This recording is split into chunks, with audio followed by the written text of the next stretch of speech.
Hello students, today's class for class 10th chapter कर रहे हैं हम 11 आज। वेरी इंपॉर्टेंट चैप्टर, रचनाएं हैं, कंस्ट्रक्शन इंग्लिश में कहते हैं। दो एक्सरसाइज है इसकी, ठीक है जी। एक 11.1 एंड 11.2।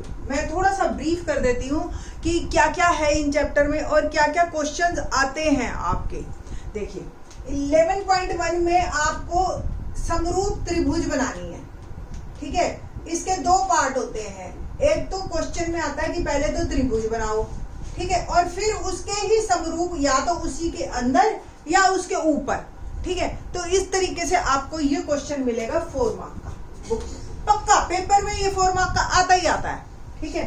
11.2 में आप नई चीज सीखोगे, टेंजेंट्स जिसको कहते हैं और इंग्लिश में, और स्पर्श रेखाएं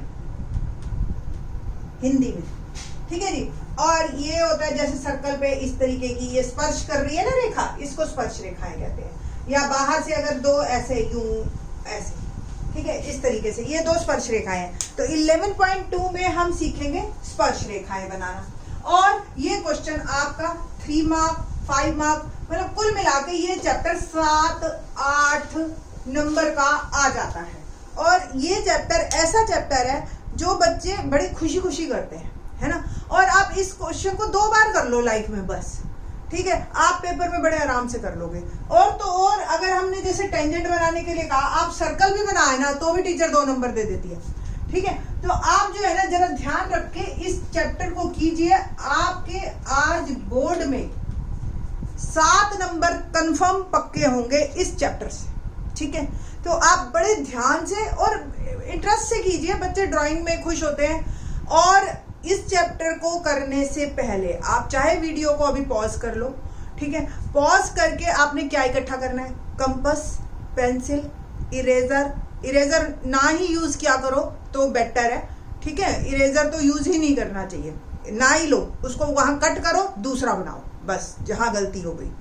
तो आपको क्या लेना है, पेंसिल, कंपास, और ज्यादा है तो आप एक डी भी रख लो, कोई दिक्कत नहीं है उसके लिए भी, ठीक है। और स्केल और ऑब्वियस नोटबुक तो लोगे ही आप, ठीक। ये सारी चीजें आप मेरे साथ रखिए और मेरे साथ साथ कीजिए, आपका एक एक क्वेश्चन बड़े आराम से होगा, ठीक है। Let's start. Question number 1, 7.6 centimetre का एक लंबा रेखाखंड कीजिए और इसे 5:8 में विभाजित कीजिए। ये क्वेश्चन आज तक पेपर में आया नहीं है, बट इस क्वेश्चन का यूज बहुत है। ये क्वेश्चन हर आगे आने वाले 2 से लेकर 9 तक के सारे क्वेश्चनों में यूज होगा। तो एक बार इसको बना के देख लीजिए और क्या पता चांस की बात है आ जाए, क्योंकि एनसीईआरटी का क्वेश्चन है, वी कांट मिस इट, ठीक है। तो आप सबसे पहले देखो, बहुत सिंपल है, 7.6 सेंटीमीटर का एक लंबा रेखाखंड खींचना है। अब क्या करोगे, आप एक लाइन खींचोगे स्केल से और 7.6 सेंटीमीटर यहाँ लिखोगे, और ये 7.6 सेंटीमीटर आपने स्केल से नाप के लिखनी है। और साथ साथ आप चाहे रचना भी लिखते जाइए कि नंबर 1 पैमाने से, स्केल से, आप स्केल भी लिख दोगे तो भी कोई दिक्कत नहीं। 7.6 सेंटीमीटर का एक लंबा रेखाखंड खींचा, ठीक है जी। ऐसे ऐसे आप साथ साथ रचना भी बनाते जाइए। अब इसके बाद क्या करना है, वेरी सिंपलर वन, कोई एक न्यूनकोण बनाना है। न्यूनकोण कोई जरूरत नहीं है आपको जी कंपास से ही बनाना है, प्रकार से बनाना है, या डी से बनाना है, या जी 60 का बनाना है, या 30 का बनाना है। सिंपल एक स्केल लो और एक लाइन ऐसे खींच दो, बस, ठीक है। ये एक्चुअली तो एक क्या है, किरण है। किरण किसे कहते हैं, जब एक तरफ बंद होती है और एक तरफ एरो होता है। और अगर मैंने इसको एक नाम देना है तो यहाँ एक पॉइंट लगाऊंगी कि ये AX है, ठीक। बाकी एक एरो हमने डाल दी। अब ये AX मैंने एक किरण खींच ली, तो AB से बस आपने ऐसे ही लिख देना है, AB से, क्योंकि हमने koई पर्टिकुलर कौन सा न्यूनकोण बनाया ये तो लिखा ही नहीं। न्यूनकोण बनाते हुए एक किरण AX खींची, ठीक है जी ना। अब देखो 5:8 टोटल कितना हुआ, 13। तो 13 चाप लगानी है आपने इसी पे। अब आप अपने कंपास, अब यहाँ यूज है आपके प्रकार का, यहाँ पे आप कोई और चीज नहीं इस्तेमाल करेंगे। आप आप अपनी प्रकार को ऐसे खोल लो कि वो मतलब उसी के ही हमने बार बार चाप लगानी है। पहले ए पे रखो, देखो ये ऐसे ए पे रखी, 1 चाप, 2 चाप, 3 चाप, 4, 5, 6, 7, 8, 9, 10। इसको और आगे एक्सटेंड कर दो, 11, 12, 13। ऐसे नहीं है, हवा में नाम देना है। A1, A2, A3, A4, A5, A6, A7, A8, A9, A10, A11, A12 और ये A13। ठीक है जी। तो 13 हमने जो है चाप लिखी। ठीक है, तो किरण AX पर आपने लिखना है, किरण AX पर A1, A2 and so on A13 चाप लगाई इस प्रकार से कि AX1 बराबर AA1 बराबर AA2 बराबर AA3। आप चाहो तो पूरा लिखते रहो, ठीक है, और बराबर जैसे A1, A1, A2, A2, A3 और ये हो जाएगा A13, A12। मतलब सारी बराबर होनी चाहिए, बस। ठीक है, अब आपको क्या करना है, बहुत सिंपल। एक A13 और B को, जो आखिरी वाली है, A13 और B को मिलाया। चौथा स्टेप, A13 और B को मिलाया। ठीक है जी। मैं एक बार देख लूं कि आ रहा है पूरा या नहीं। अब ठीक है, ठीक है जी। तो A13 और B को मिलाया, बस। यहां से अब एक काम जो है, ये तो अभी तक आप 8वीं तक भी करते आ रहे हो, 9वीं भी करते आ रहे हो। ये काम कोई नया काम नहीं था इसमें अभी तक आपके पास। आज जो है, अब आप 10th वाला एक नया काम सीखेंगे। क्या सीखेंगे, देखो मैं अलग डिफरेंट पेन से बना रही हूं। A13 पे कंपास रखनी है और एक चाप ऐसे लगानी, समझ आ रही, ऐसे। ठीक है, कंपास उतनी ही खुली रहे। नेक्स्ट वर्ड 5 है ना, तो ये 5 पे ऐसे ही आपने ऐसे एक चाप लगा देना है। देखो जैसे मैंने ये A13 और ये A5 ऐसे, बस सिंपल। जितनी खुली हुई है प्रकार उतनी ही खुली रहेगी आपकी।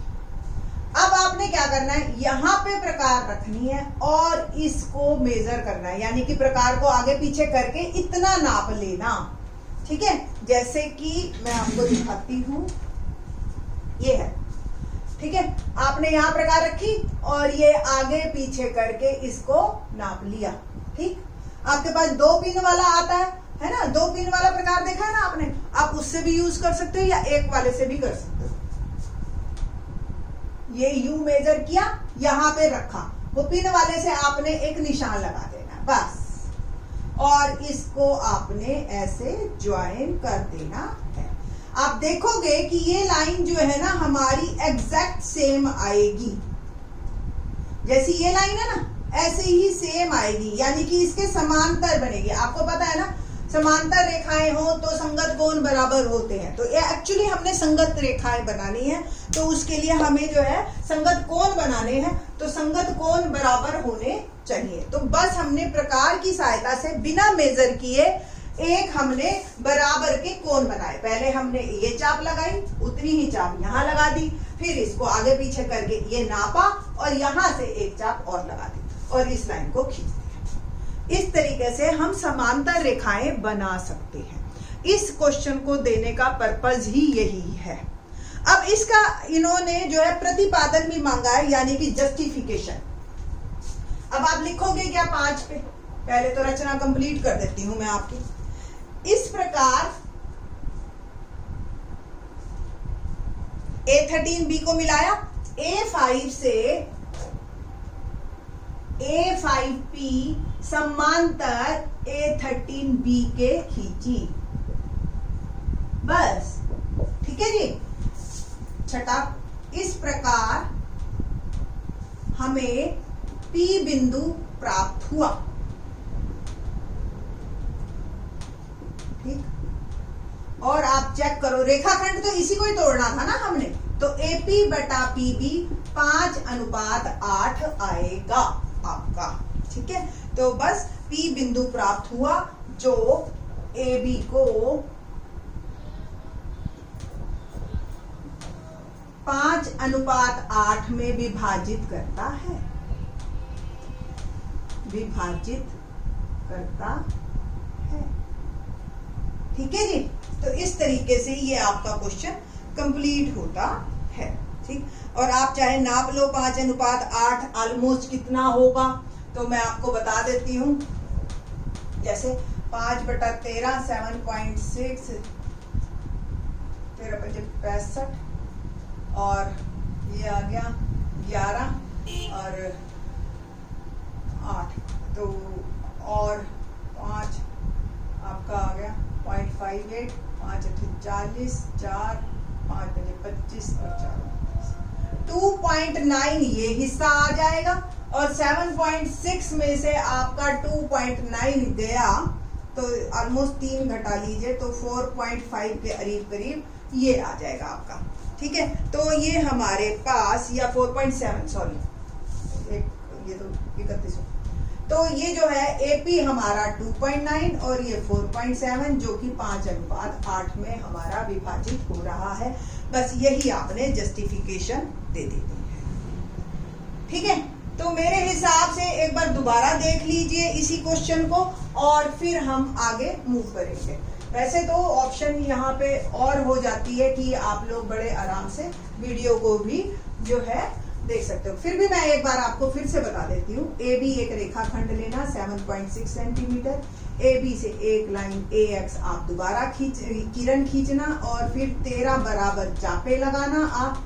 ठीक है, A1, A2, A3, A4, A5 and A13 and so on. A13 को मिलाया और A5 से एक समांतर रेखा आपने खींच देनी है इसके, और ये जो है आपका हिस्सा 2.9 और 4.7 ऑलमोस्ट आ जाएगा। देखिए जोड़ इसका 76 ही आ रहा है, और ये इसका जो आप देखोगे रेशो वो 5:8 ऑलमोस्ट। देखो एग्जैक्ट तो इसका होगा नहीं, इसलिए तो उन्होंने कहा कि ज्योमेट्री से एग्जैक्ट आ जाता है।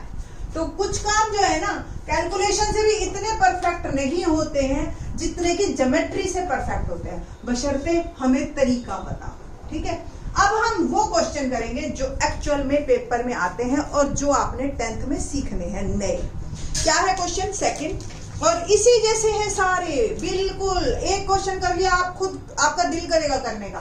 क्वेश्चन नंबर 2 है 4 सेंटीमीटर 5 सेंटीमीटर 6 सेंटीमीटर का एक त्रिभुज बनाओ, और फिर उसके समरूप एक त्रिभुज हमने बनाना है जिसकी संगत भुजाएं 2:3। एक समरूप त्रिभुज बनाना है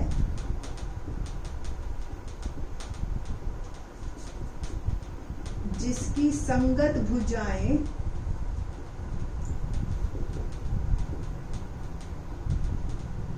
क्या हो, 2:3 हो बस।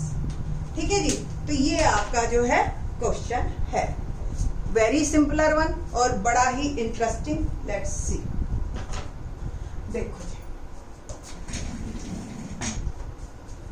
सबसे पहले तो एक त्रिभुज ही बनानी है आपने 4, 5, 6। ठीक, तो ये त्रिभुज तो आपको 7th क्लास से आती है। क्या करोगे आप, एक लाइन लोगे AB 4 सेंटीमीटर, एक 5 सेंटीमीटर प्रकार खोलोगे, A पे रखोगे, एक चाप लगाओगे। ठीक है, अब एक 6 सेंटीमीटर की प्रकार खोलोगे, B पे रखोगे, दूसरी चाप लगाओगे। ये जो पहली चाप को कहीं ना कहीं कट करेगी और ये मेरा पॉइंट आ जाएगा ABC। ये तो सिंपल तरीका है त्रिभुज बनाने का। ठीक, और ये जो है हमने सिंपल इसको लिखना है। क्या, नंबर 1, पैमाने की सहायता से 4 सेंटीमीटर एक लंबा रेखाखंड खींचा। इसके बाद नेक्स्ट स्टेप, A से प्रकार की मदद से 5 सेंटीमीटर खोलकर एक चाप लगाई। जैसे जैसे बनाया बस वैसे वैसे लिखना है आप। बी से 6 सेंटीमीटर प्रकार खोलकर एक चाप लगाई, जिसने पहली चाप को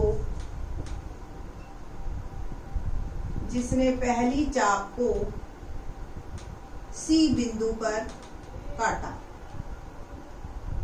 या प्रतिच्छेद किया। आपकी मर्जी है, आप काटा भी लिखोगे तो पूरे नंबर मिलेंगे। किया। 4th स्टेप, AC और BC को मिलाया। 5th स्टेप, त्रिभुज ABC बनाई। बन गई जी त्रिभुज। अब इसके बाद हमारा 6th स्टेप आता है। क्या है 6th स्टेप? देखिए, अब हमें एक समरूप त्रिभुज बनानी है जो 10th क्लास में आपके लिए नई है। देखो, पहली बात क्या बनाना है, 2:3। ठीक है, 2:3। सबसे पहली बात, ये जो नीचे नंबर होता है बेटा वो हमारी इस त्रिभुज का होता है, और ऊपर जो नंबर होता है वो हमारी नई त्रिभुज का होता है जो समरूप बनती है। अगर ऊपर नंबर छोटा है नीचे वाली से तो आपकी त्रिभुज अंदर बनेगी। अगर ऊपर नंबर बड़ा है, जो अगले क्वेश्चन में हम करेंगे, उसमें त्रिभुज बाहर बनेगी, यानी कि इसी त्रिभुज के ऊपर बनेगी बट इससे बड़ी बनेगी। पहली बात। दूसरी बात, जो नंबर आपका नीचे है 3, उससे आपने क्या करना है, एक न्यून कोण बनाते हुए AX रे खींचनी है नीचे की तरफ, जो हमने पहले क्वेश्चन में हमने ऊपर बनाई थी, है ना। तो आपने अंदाजे से ही न्यून कोण बनाना है। न्यून कोण पता है ना, वो कोण जो 90 से कम होते हैं, एक्यूट एंगल्स। ठीक है, तो न्यून कोण बनाते हुए किरण AX खींच। ठीक है, 7th स्टेप, AX किरण पर A1, A2, A3 चाप लगाई। इस प्रकार A1 बराबर A1 A2 बराबर A2 A3। ठीक है, 3 बराबर चाप लगानी है, जैसे पहले क्वेश्चन में हमने किया था। क्या? ए से प्रकार खोल के, चाहे थोड़ी बड़ी प्रकार खोल लेना, क्लियर विजिबल होना चाहिए, ये नहीं कि गुगू मार दिया। एक चाप, ठीक है जी। फिर ये A1 आ गया, A1 पे रखी प्रकार दूसरी चाप, A2 आ गया, A2 पे रखी प्रकार तीसरी चाप। एक ही प्रकार खुली रहेगी आपकी, सिंपल। 8वां स्टेप, A3B को मिलाया। A3B को मिलाया। A3B को मिला के आपने क्या करना है,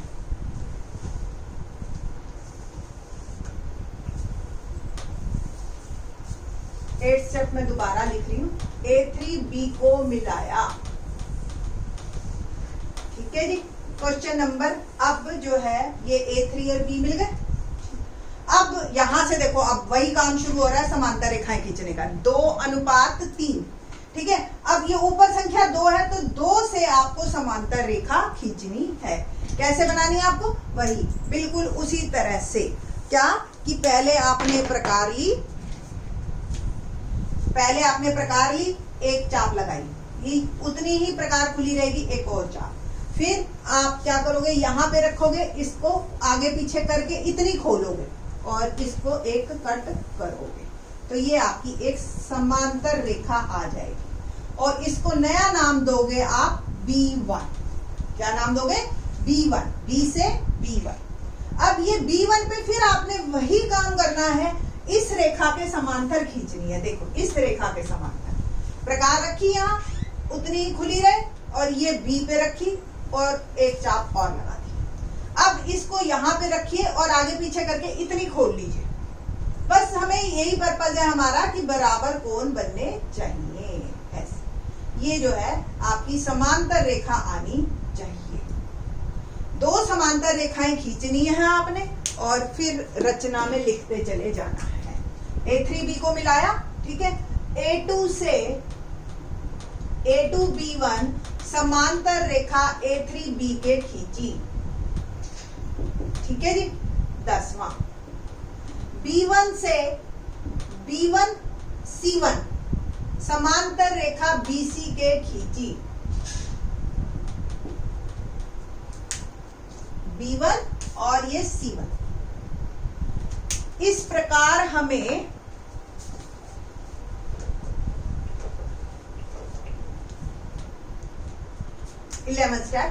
इस प्रकार हमें AB1C1 त्रिभुज समरूप, देखो समरूप का सिंबल A1 ABC के प्राप्त हुई, जिसकी संगत भुजाएं